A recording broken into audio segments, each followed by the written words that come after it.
Jenna and today I'm here doing my October wrap up and my November TBR. This video is coming about halfway through October because I've spent the last 2 weeks doing nothing but university assignments, and that just, that does my little head in. But I only have one assignment to go, which I will be doing as soon as I finish filming these videos, and then I am free for the rest of the year. So this month I'm also participating in Nano, so my November TBR is very small, but my October wrap up is kind of decent. Okay, I read 5 books in October, 4 of them I can talk about. One of them is a critique book. It's not a book that you are thinking of. I critique read for more than one author now, so don't get too excited. So I'm just gonna go right ahead and jump into my October wrap up. The first book that I read in October was Percy Jackson and the Titan's Curse by Rick Riordan. This was part of my Percy Jackson readathon that I was doing with my friend Emily, who zoomed past me very quickly and finished all 5 books when I still have not. I gave this one a 4 out of 5 stars, and I have to say I ended up stopping my readathon after this book because I was getting really annoyed with the fact that all of the books that I had read were exactly the same. Like, they have the most formulaic plots ever, and that was starting to really bug me. Like, literally, Percy either gets to Camp Half-Blood or something happens and he has to go to Camp Half-Blood early. He finds out there's a mission, he's not on the mission, he goes on the mission anyway, and then people, you know, things happen. And I was getting really annoyed at that, so I stopped. I've stopped reading it, but I did enjoy this one, and I'm gonna go into a little bit about why. So I don't want to talk too much about what this book is about. Obviously, this book is the 3rd book in the Percy Jackson the Olympian series, which basically centers around a boy named Percy who finds out that he is actually the son of a god, and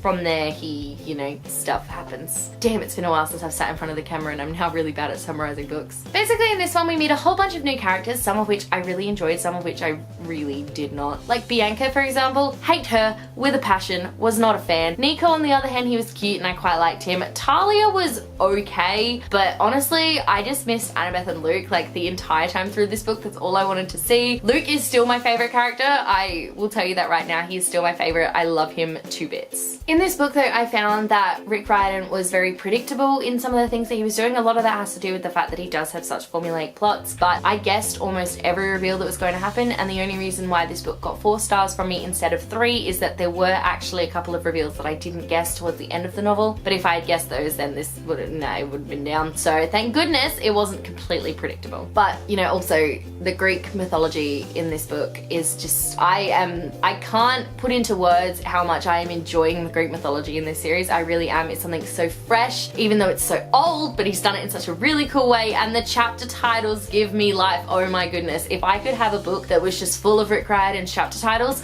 I would read that so fast. Next up, I read a book that I have been planning on reading for quite a while, but just kind of never got around to it, and that is Wonder by RJ Palacio. I actually read this book in a 3-hour sitting. I started it at like midnight and finished it at 3 AM because I just couldn't put it down, and I gave this one a 5 out of 5 stars. If you aren't aware, this book follows a boy named Augie who is 10 years old, and he is going to middle school for the first time after being homeschooled his entire life because he was born with a severe facial deformity. The book follows him and follows his friends and also his family as he attempts to navigate middle school for the very first time. And oh my god, it was so good! I can't put into words how good it was, okay? I never finished my Goodreads review of it because I don't have the words to describe how much I thoroughly enjoyed this book, and I was changed by it. I love it so much. I'm not going to talk too much about it here because I actually did do a full book review of this one, which I will leave linked in the description box below if you'd like to check out my full thoughts on it. But like, 5 out of 5 stars, recommended to everyone. Read this book, preferably before the movie came out, because that is the reason why I read it. I knew the movie was coming, and I'm gonna go see the movie and I'm gonna cry my eyes out because it's just so good. Next up, we had the YA Circle's October Book of the Month, and that is Invictus by Ryan Groden. This book is a science fiction standalone novel which is so rare and unique that I just absolutely love it, and I gave this book a 5 out of 5 stars. This book follows a guy named Farway who is a time traveler, and he, on his time travels, he meets a girl named Elliot who brings with her tales of destruction and problems that he then has to solve with his crew, which he has put together. Basically, it's Firefly for young adults, and I'm so into that. I loved this book so much. If I didn't already say it, I gave it 5 out of 5 stars. I did a full book review of this one as well, which I will leave linked in the description box below, so I'm not going to go too much into it here. But basically, if you love sci-fi adventures, you love a little bit of romance, you love a lot of action, you love a little bit of history and time travel, this is definitely the book for you. The 4th book that I read this month, and the last one that I can actually talk about, is The Arrival by Shaun Tan. I read this book for my 21st century literature class because we were talking about the ways that the 21st century has changed the medium for books. So we were talking about how this is a graphic novel but is still really, you know, popular and important. And I gave this one only 3 out of 5 stars because I found it not difficult so much to get through, but I did find that you had to really concentrate on it, and the story was great and everything, but it wasn't something that I like really thoroughly enjoyed. But the best part though is now that I've studied it, I can actually give you guys a little bit of a summary. Every time I've held this book up, I'm like, I don't understand what this is, but now I can have a little bit of a summary for you guys, which I really, really love. So this book follows this guy here who leaves his family and goes to a new place to find work and lodgings, and then basically he's just trying to find a better life for his family. Now that I know that, this book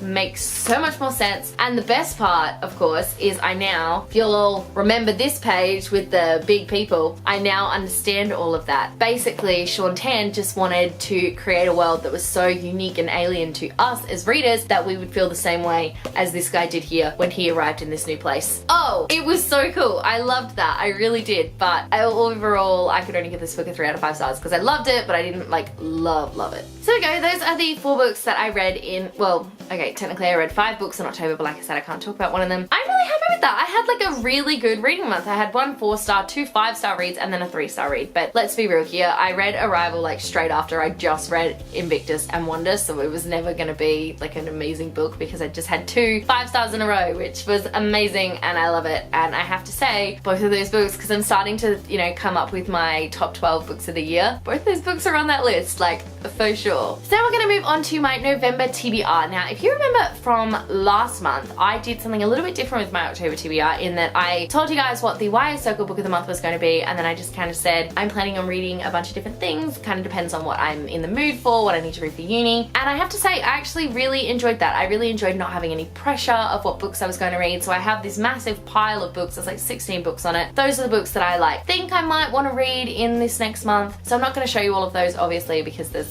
like a lot of them, but I will show you the YA Circle book that we are going to be reading this month, although I can't make the meeting because I have to go to my cousin's dance concert, which I'm actually really excited about, but so I can't make the meeting, but this is the book that we're going to be reading. So the November book of the month for the YA Circle is This Mortal Coil by Emily Suvada. This is another science fiction novel and it has to do with the manipulation of genes and DNA, which sounds really awesome. So this book follows a girl named Katerina who, after a soldier named Cole comes to her house and tells her that her father is dead, she has to decipher these clues that her father left behind in order to find a cure for this devastating virus that has been plaguing the world. So her father created a vaccine, but she is the only one who can decipher and figure out where he hid it and what it is. And I think it has a lot to do with DNA. Like, you just look at that and you're like, yeah, DNA. So I think a lot of it's got to do with things being hidden inside genes. And I just love that. I love the concept. I'm really excited to read it. At least I was. My friend is like halfway through it at the moment and she's not a huge fan of it. So I'm a little bit nervous about reading it now, but still really excited. Can't wait to pick this one up. And then, like I said, I have a list of 16 other books that I might be picking from this month. For me, it really depends on a lot of things. Like, I have plans to read books that come out this month. I have plans to read some books because I'm going to be meeting an author during this month. I have plans to finish the Percy Jackson series because I'm determined to finish that series this year. And then also I've just got other books that I've been sent, other books that, you know, with me, especially when it comes to contemporary novels, I really need to be in the mood for a contemporary novel. So I like having like a little list of them to pick out. But yeah, so I'm really in a science fiction kick at the moment though. I don't know if you noticed, well, you wouldn't have because the books that I read weren't really science fiction-y, but I have been in a bit of a science fiction kick lately, which is always a lot of fun. So I might be continuing on with science fiction books. Who knows? Who knows? Of course, I know I've already read 3 books this month, but I'm not telling you what they are. You have to find out in my November wrap-up. Thank you so much for watching. Let me know in the comment section below if you have read any of these books and what you thought of them. Also, let me know what books you read in October and were they science fiction, because I'm very curious to know if it's just me who's been in a bit of a sci-fi kick. If you like this video, be sure to give it a huge thumbs up and don't forget to subscribe to my channel so you don't miss a thing. Stay random.